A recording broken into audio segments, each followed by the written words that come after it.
Globally scholarship নিয়ে বসে আছে ইউনিভার্সিটিগুলো। আমি আমার লাইফ টাইমে ৫টা ইন্টারন্যাশনাল স্কলারশিপ রিসিভ করেছি। স্কলারশিপ, ইন্টার্নশিপ, হায়ার স্টাডি এগুলো কিভাবে রিসিভ করতে হয়। একটা অস্ট্রেলিয়া ছিল, ফ্রান্সে ছিল, সিঙ্গাপুর, মালয়েশিয়া এবং ইন্ডিয়া। আপনি যখন স্কলারশিপ প্রত্যাশা করবেন বা বাইরের কান্ট্রিতে পড়াশোনা করতে যাবেন উইথ স্কলারশিপ অথবা উইদাউট স্কলারশিপ অথবা ইন্টার্নশিপ প্রোগ্রামে আপনি অ্যাটেন্ড করতে যাবেন অথবা আপনার কোনো না কোনো ইকোনমিক যে বেনিফিট আপনি বাইরের কান্ট্রি থেকে পাবেন সেখানে আপনি পড়াশোনা করবেন। এমন যারা চিন্তা করছেন, প্রত্যাশা করছেন তাদের জন্য এই ভিডিওটা। আমি যখন আইসিডিআরবিতে জব করছি, আমার 5 ইয়ার্স অলরেডি আইসিডিআরবিতে, এমন সময় একটা অ্যাড আমি দেখতে পেলাম, অস্ট্রেলিয়ান লিডারশিপ অ্যাওয়ার্ড ফেলোশিপ একটা অ্যাড হয়েছে।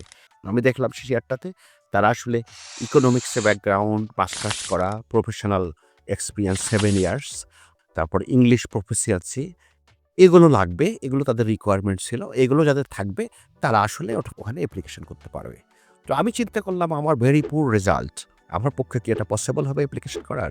এবং আমি আমার সুপারভাইজার সহ আমার সিনিয়র যারা ছিল অনেককে আসলে প্রশ্ন করার বা জিজ্ঞাসা করার চেষ্টা করলাম যে আমি এটাতে অ্যাপ্লিকেশনের যোগ্য কি না। তো অনেকের কাছ থেকে আমি নেগেটিভ ফিডব্যাক পেয়েছি। অনেকেই বলেছে না এটা আসলে আইসিআরবির যারা সায়েন্টিস্ট বড়, বড় লেভেলের যারা তারা এটাতে অ্যাপ্লিকেশন করে, যাদের অনেকগুলো পাবলিকেশনস আছে, যাদের একাডেমিক রেজাল্টস অনেক ভালো, তারাই এটার জন্য যোগ্য। কিন্তু আমি চিন্তা করলাম যে আমি একটা সময় লন্ডনে যাওয়ার চেষ্টা করেছিলাম। তো সেখানে আসলে ফিন্যান্সিয়াল কারণে আমার লন্ডনে যাওয়া হয়নি। বাট আমি যদি স্কলারশিপ নিয়ে যাই, এই স্কলারশিপ আমি ক্যালকুলেশন করে দেখেছি যে তখন এই স্কলারশিপ অ্যামাউন্টটা অ্যারাউন্ড 1 crore 8-9 মান্থসের জন্য আমার পিছনে Australian government around 1 crore BDT spend করবে। এবং আমি যদি স্কলারশিপটা পাই তাহলে আমি এটাকে এনজয় করতে পারবো। তো আমি এটাকে একটা চ্যালেঞ্জ হিসেবে নিলাম। তাহলে স্কলারশিপে যেতে হলে কী করতে হয়?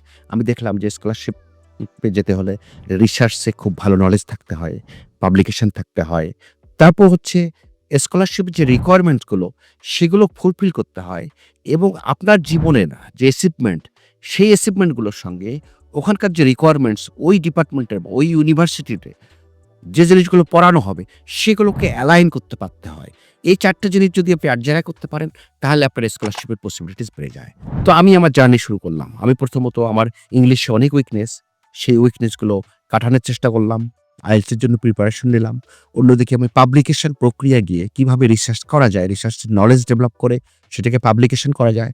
তো আমি পাবলিকেশনের চেষ্টা করে একটা পাবলিকেশনেও আমি অথর হিসেবে পাবলিশ করতে পারলাম রয়্যাল সোসাইটিতে।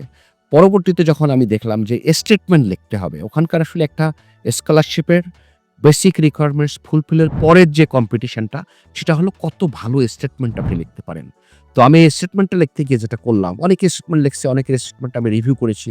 তারপর আমার কাছে মনে হয়েছে আচ্ছা স্টেটমেন্ট লিখবো, আসলে যারা এটাকে ইভ্যালুয়েট করবে তাদের একাডেমিক কোয়ালিফিকেশনস, তাদের প্রজেক্টস, তাদের লেখার ধরন, তাদের বলার ধরন এগুলো যদি সবগুলো আমি রপ্ত করতে পারি, তাহলে আমি তার মতো করে লিখতে পারবো বা তার মতো করে চিন্তা করতে পারবো। অথবা আমার স্টেটমেন্টটা তার চিন্তার মতো হবে। তাহলে হয়তো সেই স্টেটমেন্টটাই সবচাইতে বেশি ইমপ্যাক্টফুল হবে।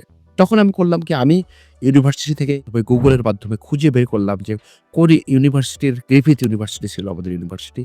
সেই ইউনিভার্সিটির সেই ডিপার্টমেন্টের হেড যিনি উনার বায়োডাটা আমি বের করলাম।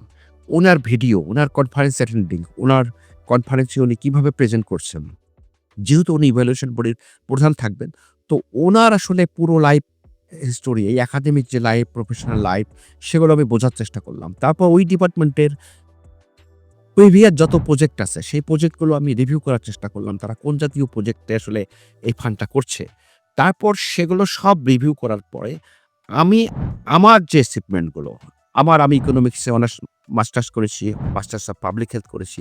তারপর আমি অনেকগুলো প্রজেক্টে খণ্ডকালীন আইসিআরবিতে অনেকগুলো প্রজেক্টের সঙ্গে যুক্ত ছিলাম। সেগুলোতে আমার রিসার্চ এক্সপেরিয়েন্স আমি গ্যাদার করতে পেরেছি। এগুলোকে স্টেটমেন্টে আমি সুন্দর করে অ্যালাইন করলাম যে আমি আসলে ইকোনমিক্সে অনার্স মাস্টার্স করেছি।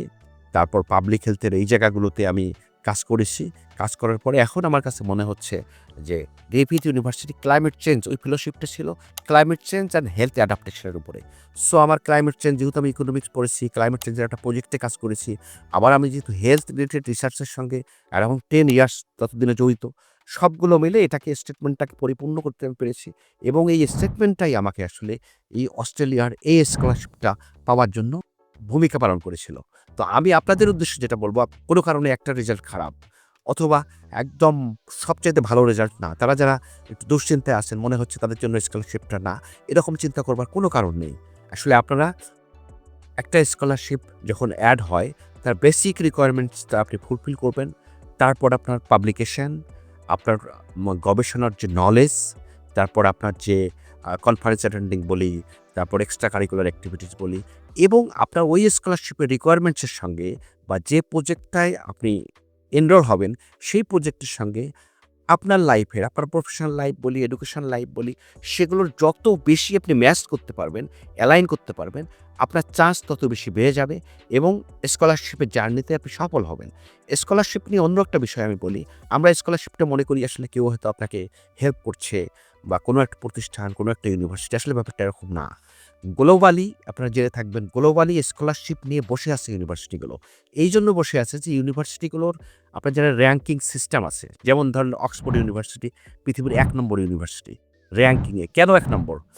পৃথিবীর প্রত্যেকটা ইউনিভার্সিটি এই ১ নম্বর পজিশনটা পেতে চায় এবং এই ১ নম্বর পজিশনটা পেতে হলে তাদের রিসার্চের, যেমন তাদের ফান্ড লাগে, তাদের ইন্টারন্যাশনাল স্টুডেন্ট লাগে এবং তাদের রিসার্চের পেপার পাবলিকেশন লাগে। তারপর স্টুডেন্ট ফ্যাকাল্টি রেশিওর একটা ব্যাপার আছে। ইন্টারন্যাশনাল স্টুডেন্টকে এনরোল করাটা হলো ওই ইউনিভার্সিটির র‍্যাংকিং ডেভেলপমেন্টের একটা ক্রাইটেরিয়া। সো তারা রেডি হয়েই আছে আসলে আপনাদেরকে স্কলারশিপ দেয়ার জন্য। তো এই স্কলারশিপ পাওয়ার জন্য আপনাদের যে এফোর্ট, আপনাদের চিন্তা, আপনাদের যে আমি বললাম স্টেটমেন্ট কীভাবে লিখবেন, আপনাদের রিসার্চের নলেজ গ্যাদার করবেন, পাবলিকেশন করার চেষ্টা করবেন এবং আপনাদের যদি সব মিলে আপনারা এগুলো অ্যাচিভ করতে পারেন, তাহলে তারাই স্কলারশিপ দেবে। এটা আসলে কোনো অনুদান না, এটা কোনো আপনাকে হেল্প করছে না। এটা তাদের ম্যান্ডেট। তাদের ইউনিভার্সিটিগুলোকে তারা ১ নম্বর, ২ নম্বর, ৩ নম্বরে দেখতে চায়। সো তারা স্কলারশিপের প্যাকেজ নিয়ে বসে আছে। এবং আরও একটা বিষয় আপনি অবাক হবেন আপনারা জানলে, যে সারা পৃথিবীতে প্রায় প্রত্যেক দিন মোর দ্যান 1000 স্কলারশিপের ওপেনিং হচ্ছে। সেই স্কলারশিপের ওপেনিংগুলো আপনারা জানবেন, আপনাদের সাবজেক্টের সঙ্গে, ডিপার্টমেন্টের সঙ্গে যে জায়গাগুলোতে অ্যালাইন করবে এবং আপনাদের রিকোয়ারমেন্টসের সঙ্গে স্কলারশিপের সেই রিকোয়ারমেন্টসগুলো যেগুলোতে ম্যাচ হবে, সেগুলোতে আপনারা অ্যাপ্লিকেশন করবেন এবং আমি আশা করছি, আমি বিশ্বাস করি, আপনারা যদি খুব বেশি ডেডিকেটেড থাকেন এবং রিসার্চে যদি আপনারা খুব ভালো করেন, তাহলে আপনাদের লাইফের এই স্কলারশিপ জার্নিতে আপনারা সফল হবেন এবং স্কলারশিপের অ্যামাউন্ট দিয়ে আপনারা বাইরে পড়াশোনা করে সেই লব্ধ জ্ঞান আপনারা বাংলাদেশে কাজে লাগাতে পারবেন, বাংলাদেশের ডেভেলপমেন্টের জন্য এবং একটা সুন্দর বাংলাদেশ গড়ে তোলবার জন্য। ধন্যবাদ সবাইকে। সবাই ভালো থাকবেন, সুস্থ থাকবেন, সুন্দর থাকবেন।